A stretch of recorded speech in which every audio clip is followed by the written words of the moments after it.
బొబ్బిలి వీణకి సరికొత్త గౌరవం దక్కింది. అయోధ్య రామ మందిరంలో బొబ్బిలి వీణని ఏర్పాటు చేసేందుకు విజయనగరం జిల్లా బొబ్బిలి ఎమ్మెల్యే బేబీ నాయన అనుమతులు పొందారు. ఈ క్రమంలో బొబ్బిలికి చెందిన కళాకారుడు గంగాధరచారి వీణను తయారు చేశారు. త్వరలోనే ఈ వీణను అయోధ్య రామ మందిరంలో ఏర్పాటు చేస్తామని ఎమ్మెల్యే తెలిపారు. ఈ వీణపై తెలుగు, హిందీ, ఇంగ్లీష్లో జై శ్రీరామ్ అని రాసిన పేరు ప్రత్యేక ఆకర్షణగా నిలుస్తోందన్నారు.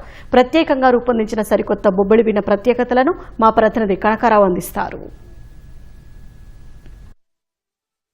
ప్రపంచ ప్రఖ్యాతిగాంచిన బొబ్బిలి వీణకు సరికొత్త అవకాశం లభించింది.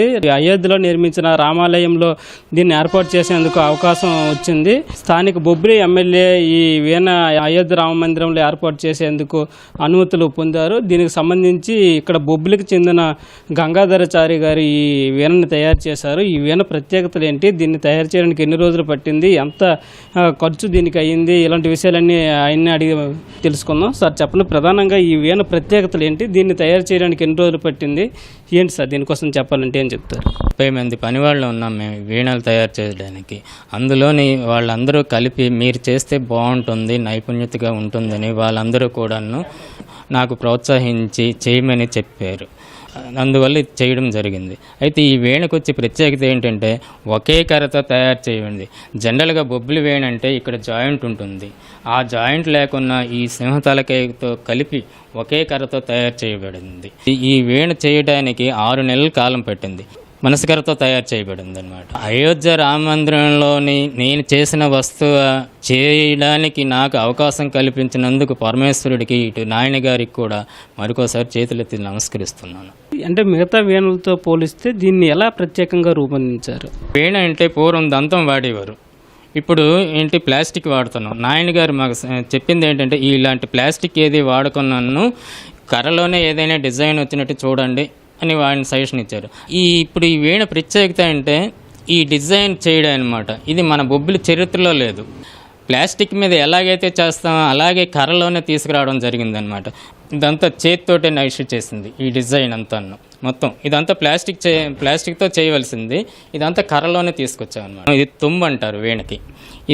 ఇది కూడా కర్రతో తయారు చేస్తాం. ఇందులోని కూడాను వీణకి ఆపోజిట్గా డిజైన్ ఉండాలని ఈ ఫ్లవర్స్, ఈ పువ్వులన్నీ, ఈ ఆకులు పువ్వులు అన్ని డిజైన్లుగా చెక్కడం జరిగిందనమాట. అంటే ఈ తుంబకి కూడాను అలాగే తీసుకురావాలని, ఈక్వల్గా తీసుకురావాలని ఈ డిజైన్ చేయడం జరిగిందనమాట. కర్రలో తీసుకొచ్చిన డిజైన్ ఒకటి, ఇది యాక్చువల్గా వ్యాక్స్తో తయారు చేస్తాం, పట్టు మైనంతో. ఇది అలా మైనంతో కాకుండా శాశ్వతంగా ఉండేటట్టుగా ఇరిడి కర్ర జవ్వలు వేసి దాని మీద శృతులు పలికించి వాయించుకోవటానికి పనికొచ్చేటట్టు తయారు చేయడం. ఇది ఎవరు చేయలేరు, చేయడం కూడా చాలా కష్టం. ఎందుకంటే ఇది అపశృతి రాకూడదు. ఈ శృతులన్నీ 24 శృతులు పలకాలి. దీని మీద సంగీతం అంతా ఆధారపడి ఉంటుందండి. అలా ఇంక శాశ్వతంగా ఉండిపోతుందన్నమాట. ఇది పాడడానికి అవకాశం లేదు. ఇంకా వీణ ఎన్ని వందల సంవత్సరాలు ఉంటాయి, ఇది అన్ని వందల సంవత్సరాలు అలాగే ఉండిపోతుందన్నమాట. మరి బొబ్బిలి ప్రాంతానికి చిహ్నంగా బొబ్బిలి ప్రాంత ప్రజలు ఫుల్ సైజ్ బొబ్బిలి వీణని అయోధ్య రామాలయానికి రాముల వారి పాదాల చెంత కూడా అతి త్వరలోనే, ఈ నెలలోనే లేకపోతే వచ్చే నెలలో మంచి రోజు చూసుకొని చేరేయబోతున్నాం. ఫుల్ సైజ్ వీణని బొబ్బిలి ప్రాంత ప్రజల తరపున మీకు అందరికీ కూడా తెలియజేసుకుంటాం.